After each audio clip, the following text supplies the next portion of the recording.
Hello and welcome back to Aetheral Space 6.8 Abyssal. We are back. Yes, we are doing we didn't get very far before, but we did have to stop in our last recording, so you won't have my immediate original reaction for these first 3 pages, but please bear with us. Other than that, Tanhony, do you want to do the recap for what happened last time? Yeah, so last time, as we remember, the automatics were attacking Marie and Musashi. Marie went sicko mode to distract them and sort of just wreck them while Musashi went ahead. Musashi then arrived at Regan's little cabin where he got ambushed and sort of inhaled Decimatus 2, which is the entire old torture drug. So he's all fucked up right now, but he managed to sort of withstand it with his Aether. He knocked out Regan and was about to leave when outside a meteor hit down, destroyed the cabin utterly, almost sent them both flying. But it wasn't a meteor, it was the Abyssal Knight, because we mentioned a couple of times, and he's here to fuck shit up. And he's very spooky scary. Alright, you ready for this? Take 2? Absolutely. The Abyssal Knight groaned and moaned, its voice warping as it picked itself up off the ground. It pulled the massive sword out of the earth with one hand, the sheer strength required for such a feat shaking the ground below. Musashi stumbled back, holding out luminescence protectively, only to stop when the back of his foot bumped into Regan's unconscious form. He tried to gulp, but his throat was far too dry. "Boy," the Abyssal Knight wheezed, voice skipping like some kind of recording. "Boy, boy, boy, boy, boy, aside, stand aside." With those words barely coherent, it began to move forwards, shambling like some kind of zombie. May I suggest a lurch forwards? Just for a little more He's speed lurched a factor. couple of times, yeah. Okay, never mind then. With each movement, the joints of the Abyssal Knight audibly crunched, as if its bones were grinding against each other.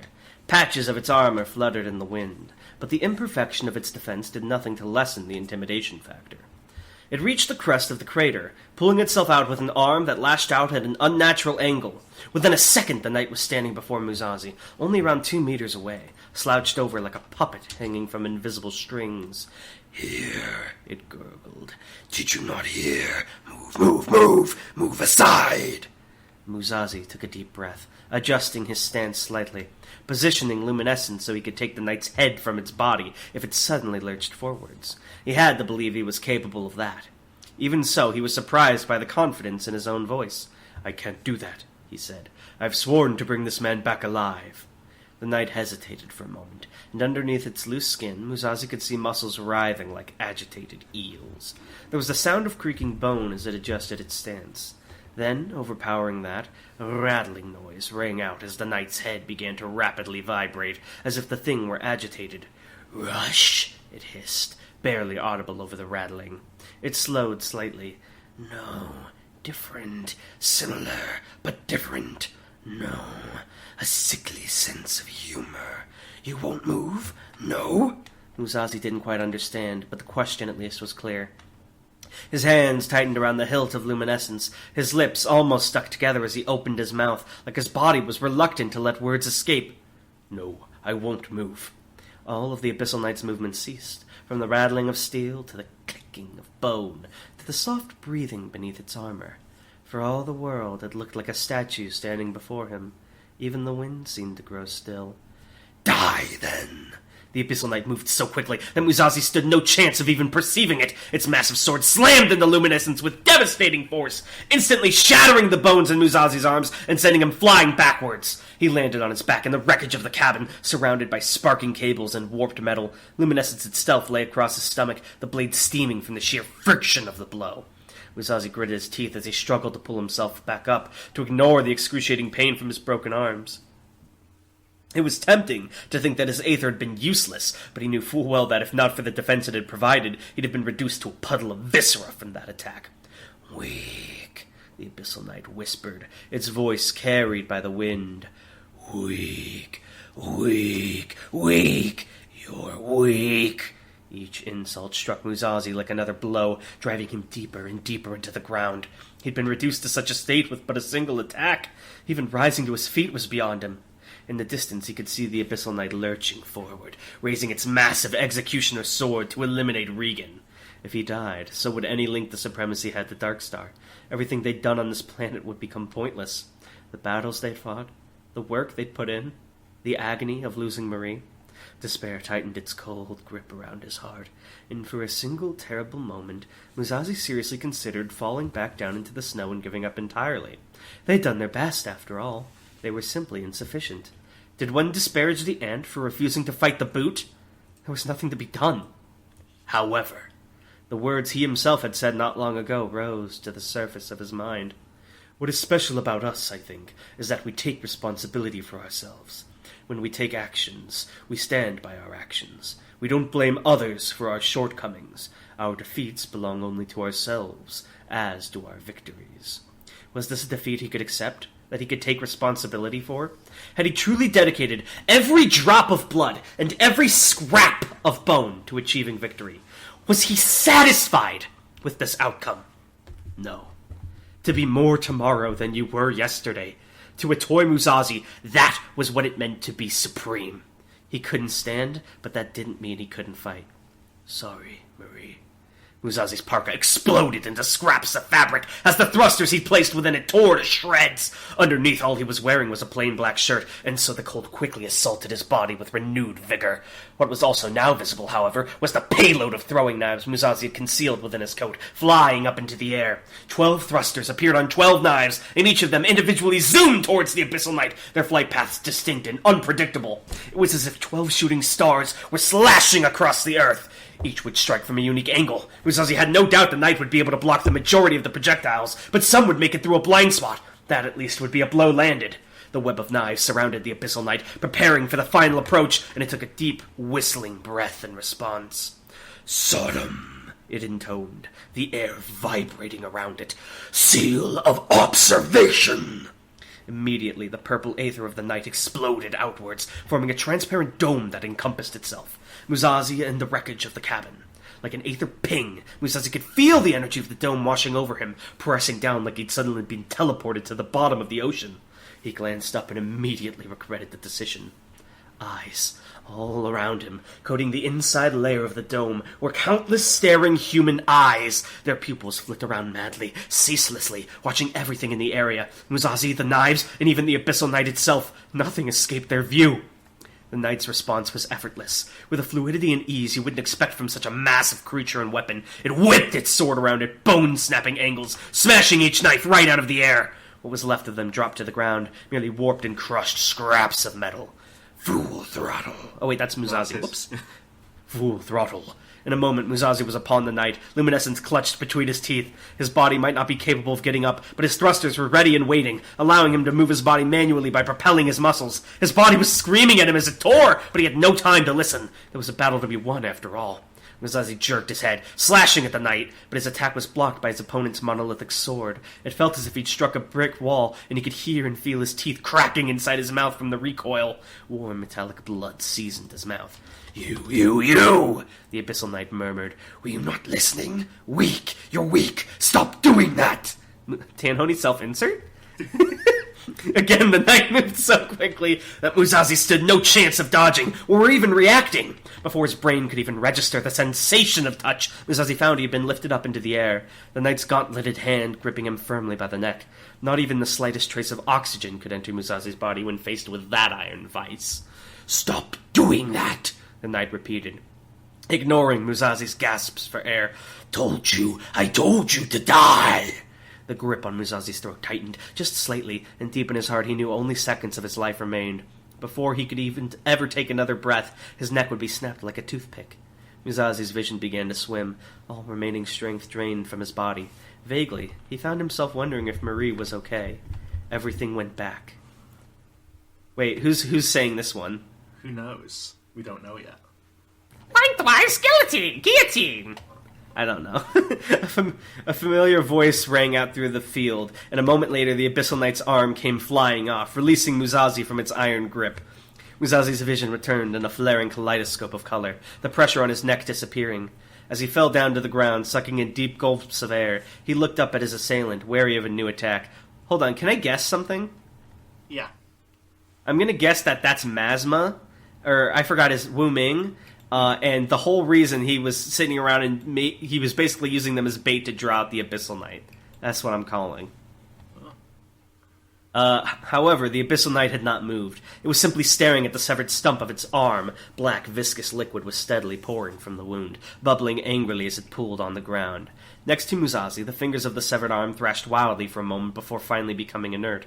With a grunt of effort, the oozing liquid halted its descent, and it turned its head to look off into the distance, beyond the light provided by the grass. 3, it gurgled, cocking its head. not 2, more and more, more and more. Vigorous laughter rang out as a figure strolled into the field. Their arms spread wide. The silhouettes of thin strings trailed from their fingers, brushing against the grass below. Wait, what was his voice again? I was so fucking right. What was his voice again? I can't remember what you did for it.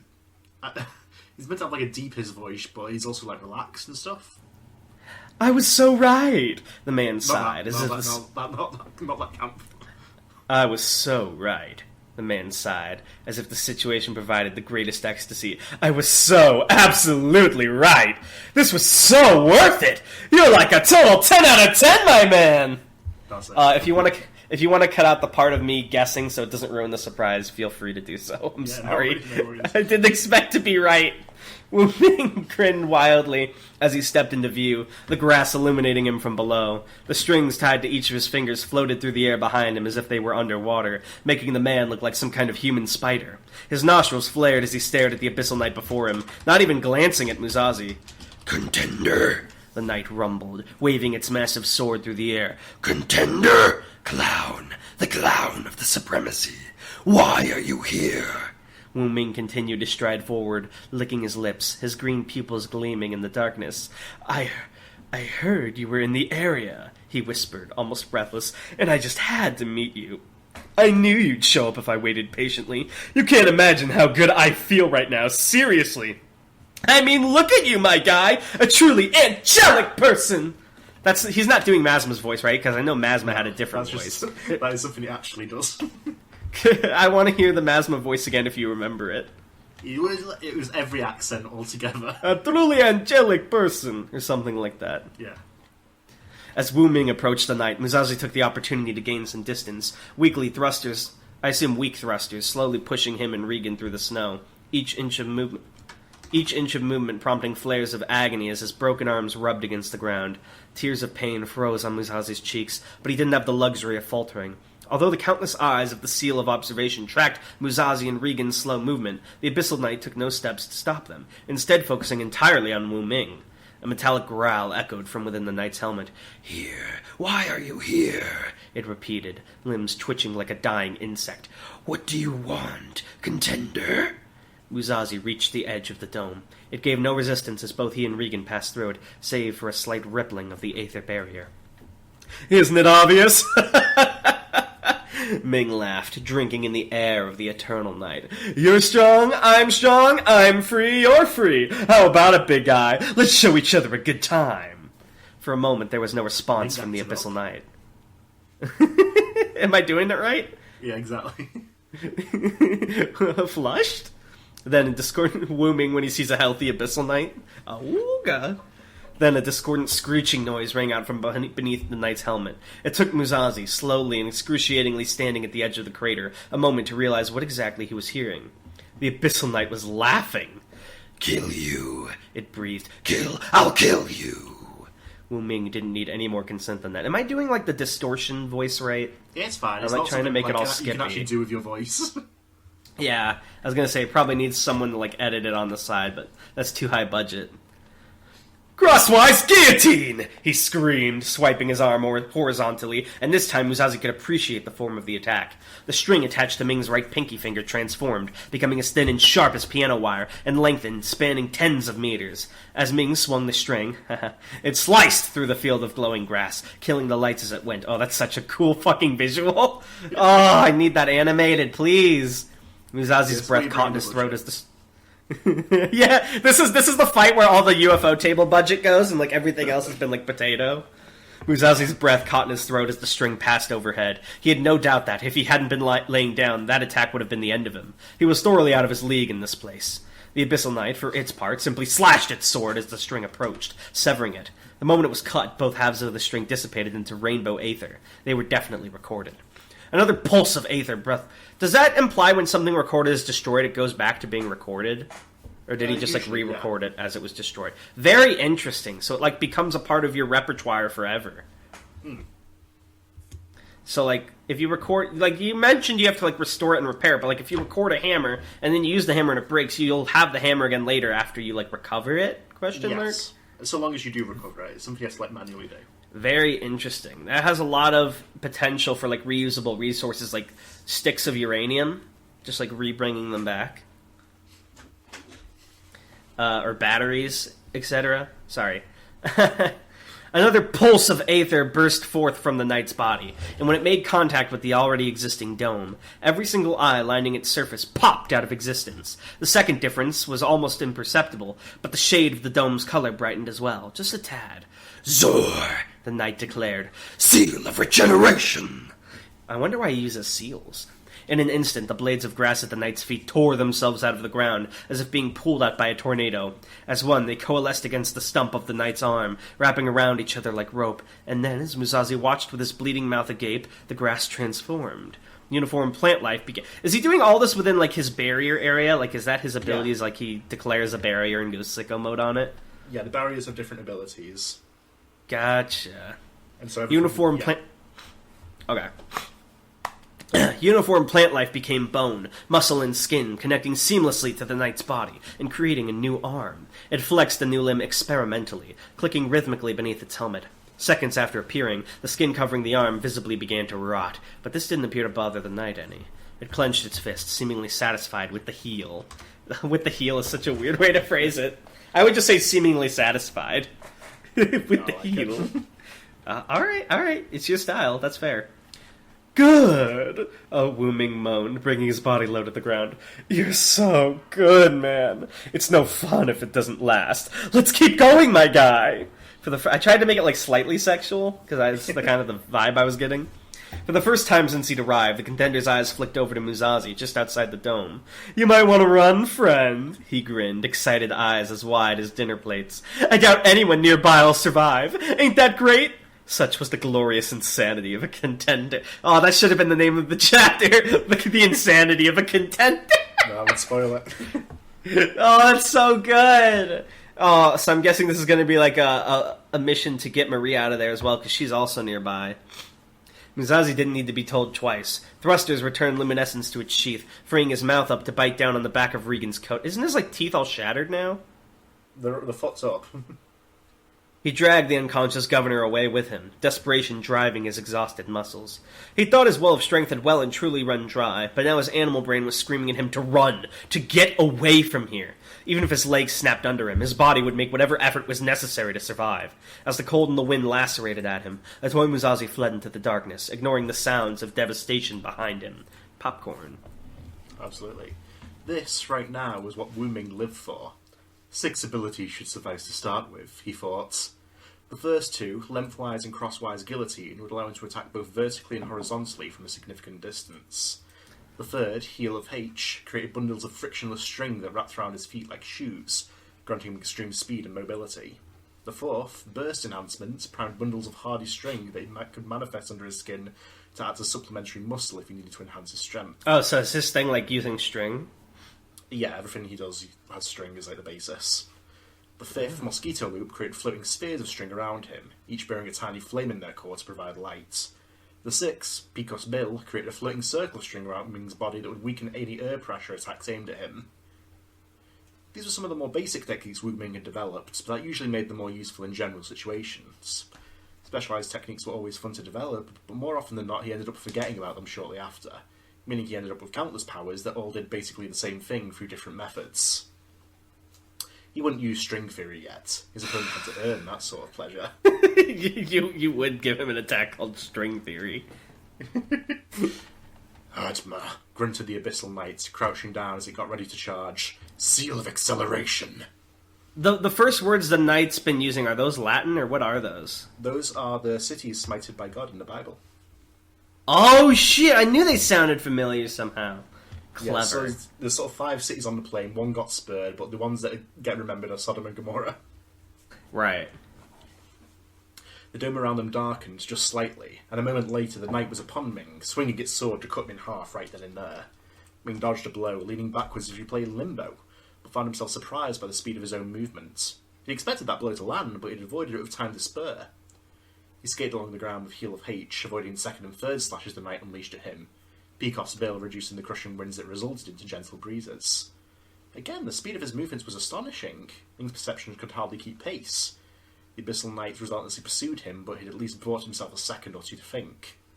Seal of Acceleration, the knight had said.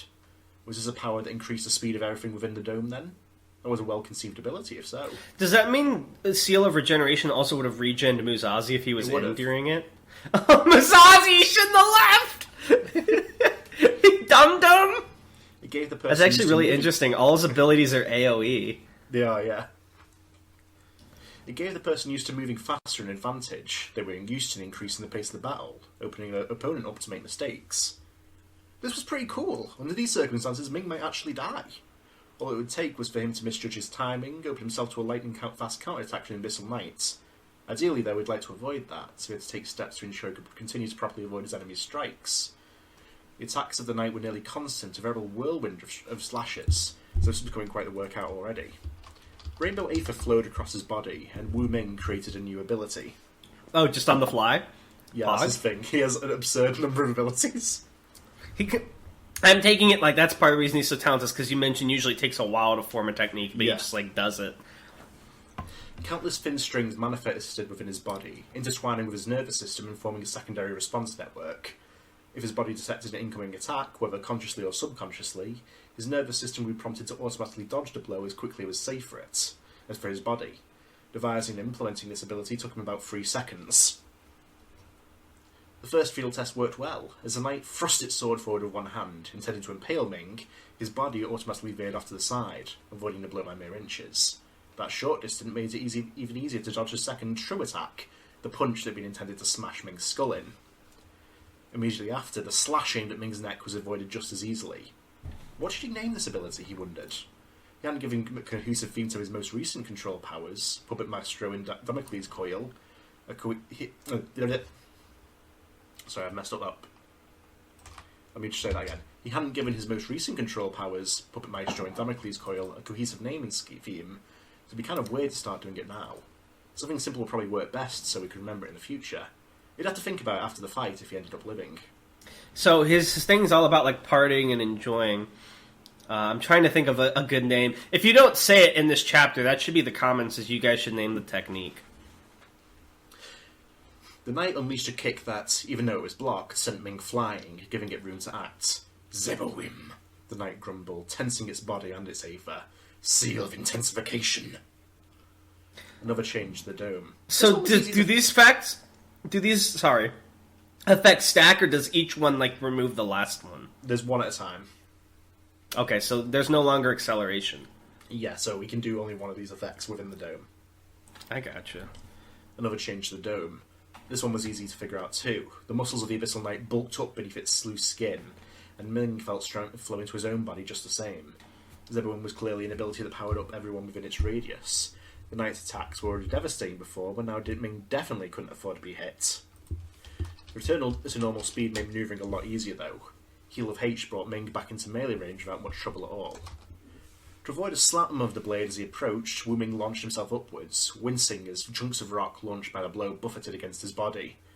As he turned over in the air, considering his next step, he glanced towards the glowing bulbs created by a mosquito loop, and a thought occurred. He could probably get some more utility out of these. Rainbow Aether flowed across his body, and Wu Ming created a new ability. It only took a few minor tweaks. Mosquito loop, Ming cried, pointing his finger towards the Abyssal Knight as he reached the crest of his jump. Bombing run. The name would be much easier to come up with this time. Can I popcorn this here for a bit? Sure. As one, the glowing spheres launched themselves at the knight, each bursting into an incendiary explosion the moment they made contact, the flames covering several meters each time. Only the first two actually hit the knight, however, after taking those attacks. However, after taking those attacks, Ming's opponent charged out of the way, avoiding the rest of the projectiles. That was annoying. In the future, he'd have to make them home in on their target. Wait, is he weak to fire? Dark Souls Abyss? I think Ming landed. Yeah, that's a good point. Wu Ming landed back on the ground, with around 9 meters between him and the knight, each of them standing at opposite ends of the Aether Dome. Okay, so that's about how big it is. Yeah. That's like under 30 feet. That's not that big at all. That's barely like a 10-yard field on a football field. To think they'd been fighting within that distance the entire time. Very interesting. Ming took a deep breath, cracking his neck as he stared at his adversary. This was not a moment of rest. Both partners in this battle would be watching their counterpart keenly, waiting for the moment of weakness that would allow them to get a kill. Still, that didn't mean they couldn't chat. As the bedroom hosted pillow talk... Oh, sorry, I got confused. As the bedroom hosted pillow talk, the battlefield hosted banter. "I'm really enjoying this," he grinned, white teeth gleaming in the darkness. "Is it good for you, too?" The knight didn't reciprocate his affection. Rat, He warbled. rat, vermin, dodging so much. Tired yet? That assessment wasn't exactly wrong.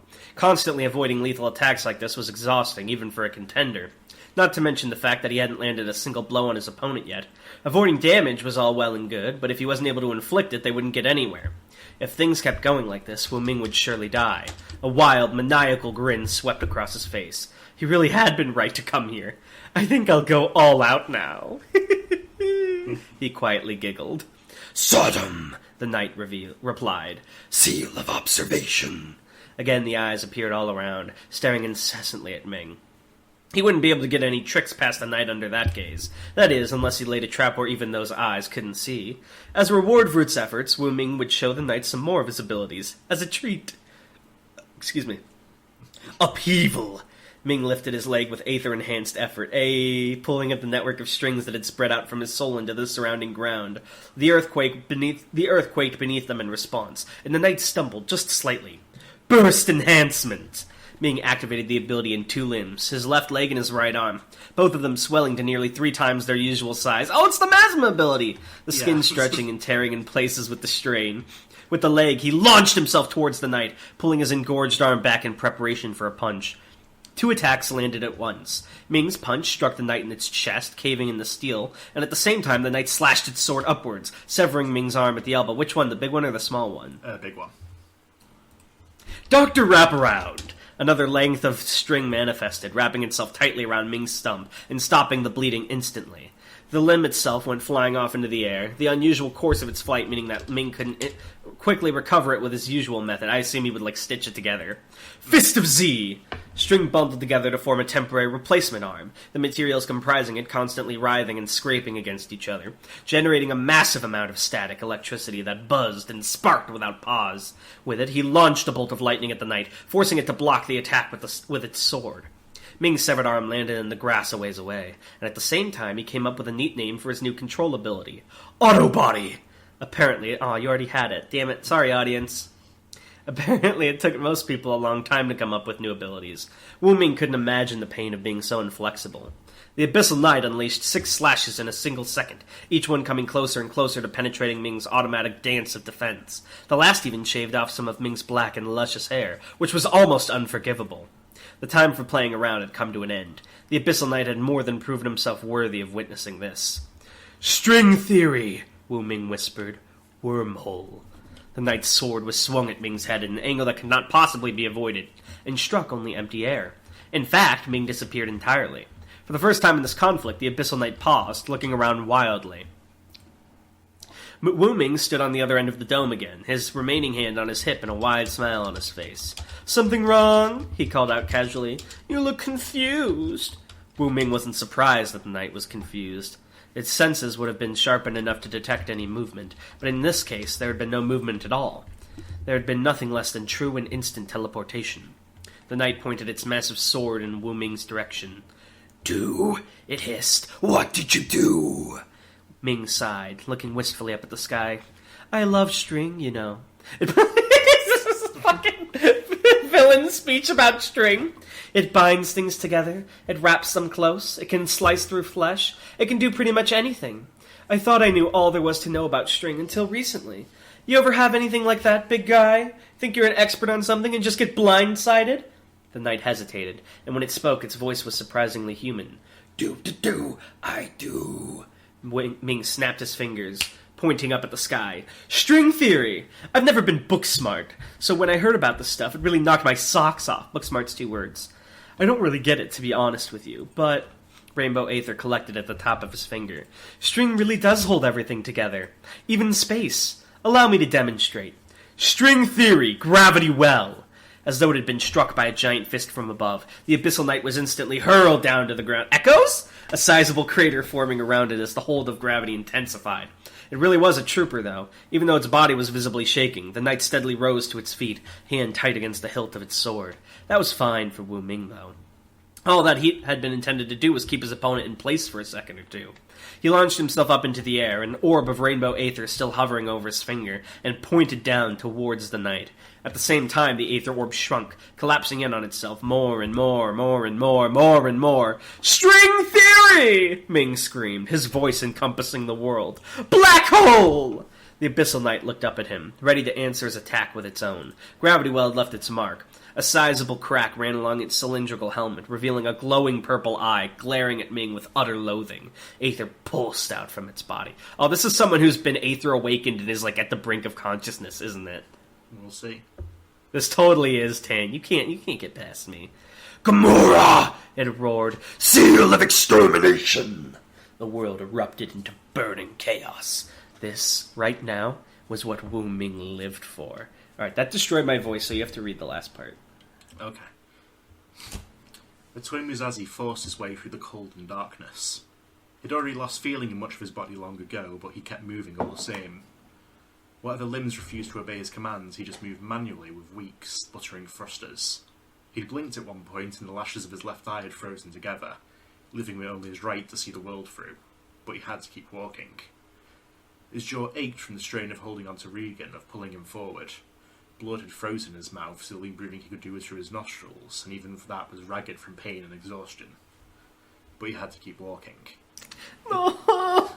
His arms You may not know this, but this type of character always gets me, man. This true persistence, determination. It's just my heart. His arms flapped uselessly at his sides, each movement causing unimaginable pain to course throughout his body. He'd lost one glove in the fight, and he could already see that the fingers on that hand had blackened from frostbite, but he had to keep walking. He couldn't even tell if he was going in the right direction anymore. There was no way of telling. No landmarks, no sounds save for that of the battle far behind him. For all he knew, he was wandering further and further into this wasteland, his only destination being a frozen death far from home. But he had to keep walking, for that was his duty. Boom. A shockwave struck Musashi from behind, and he sped sprawling down to the ground, his face landing in the cold snow. No, not from behind. With effort he couldn't afford to expend, he rolled over, giving himself a good view of the spectacle far behind him. A pillar of chaotic purple aether was rising up into the sky, surrounded by rays of rainbow aether, like two primordial forces at war. The sheer power being displayed was beyond Musashi's wildest fantasies. He truly was an ant looking at a boot. But he couldn't just stay and watch, he had to keep walking. Musashi tried to get up, but his body wouldn't listen to him. He tried to create thrusters to force himself up, but his aether wouldn't listen to him. All he could do was stare up at the sky, watching the snow and the dark press down on him. Was he going to die? No. Looking up at nothing. Musashi! No! So, Donna, I do apologize, but there is a bit that I think you would enjoy reading more than me coming up. So, Is there hope? Don't tell me it's his death. looking up at nothing, breathing slowly through the single nostril that hadn't frozen shut, Musashi found that he was frightened. He didn't want to die here. There were things he wanted to do. There were things he needed to do.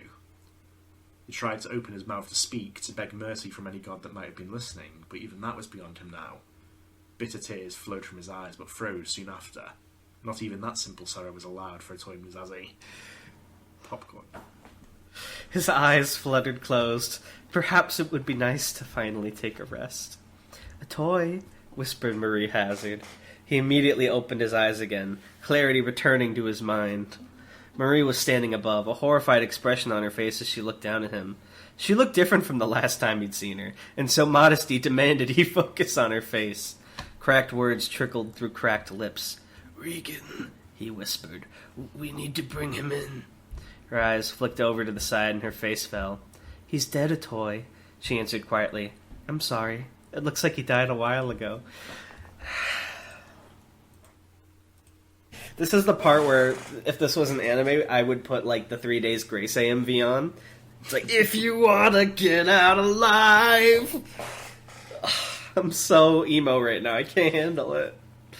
No! His one goal! You couldn't give it to him? After all he did? You know what it was? He simply didn't have the same resolve as Musashi. That's what it was.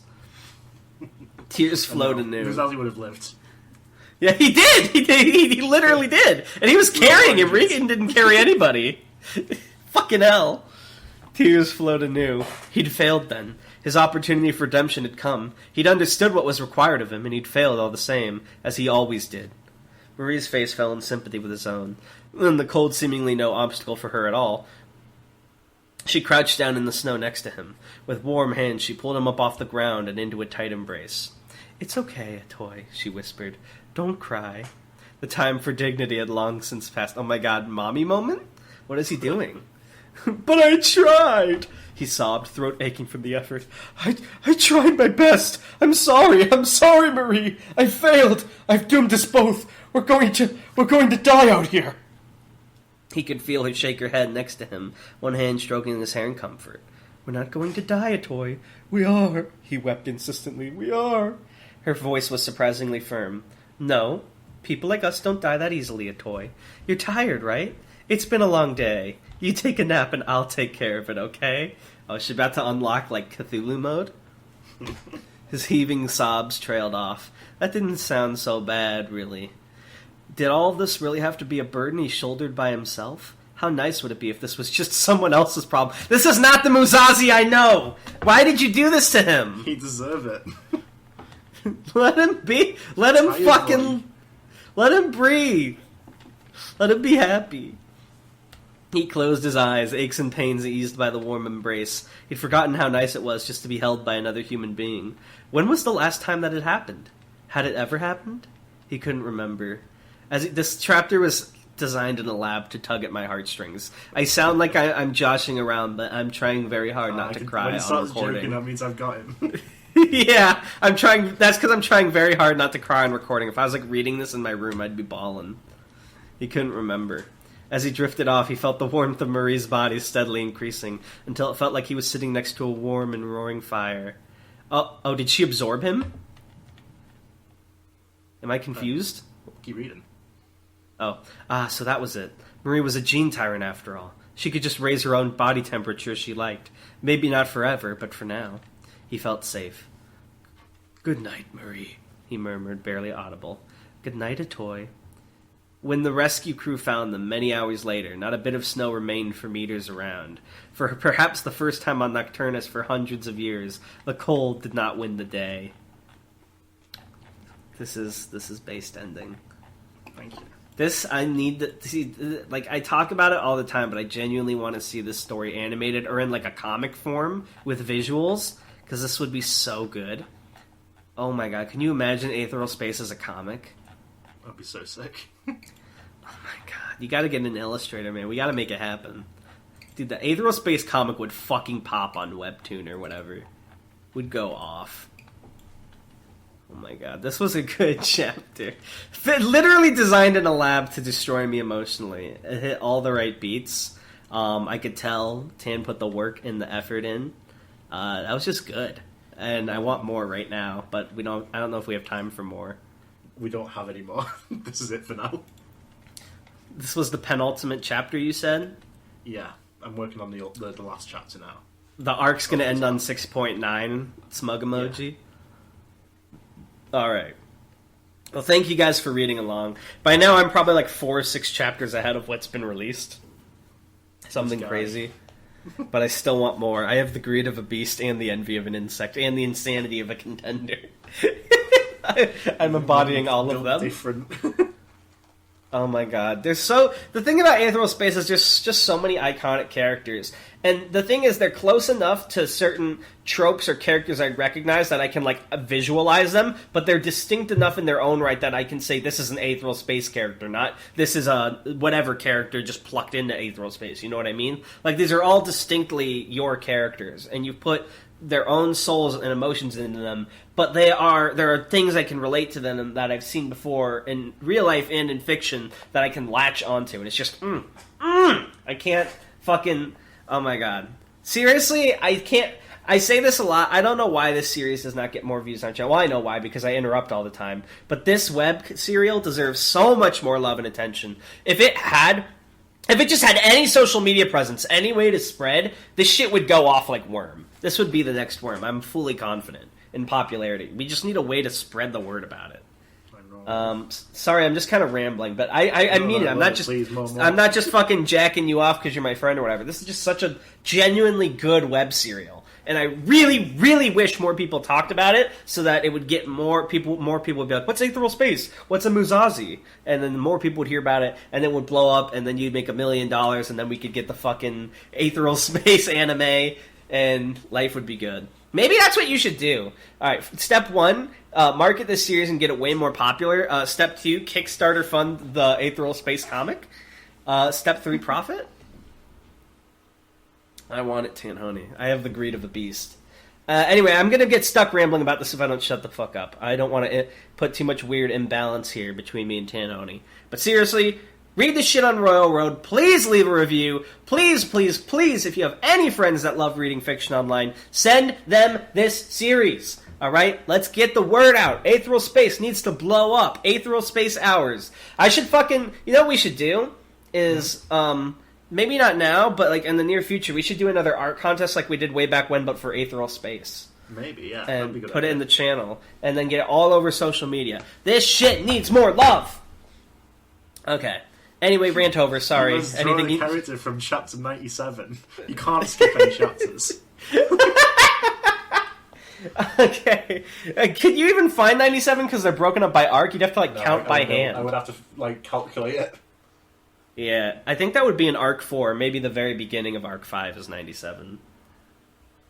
Okay. Anyway, anything you want to say before we close off? That's it for now. All right. Sorry, you guys had to listen to me ramble. Bye. No, that's what we're here for. Bye.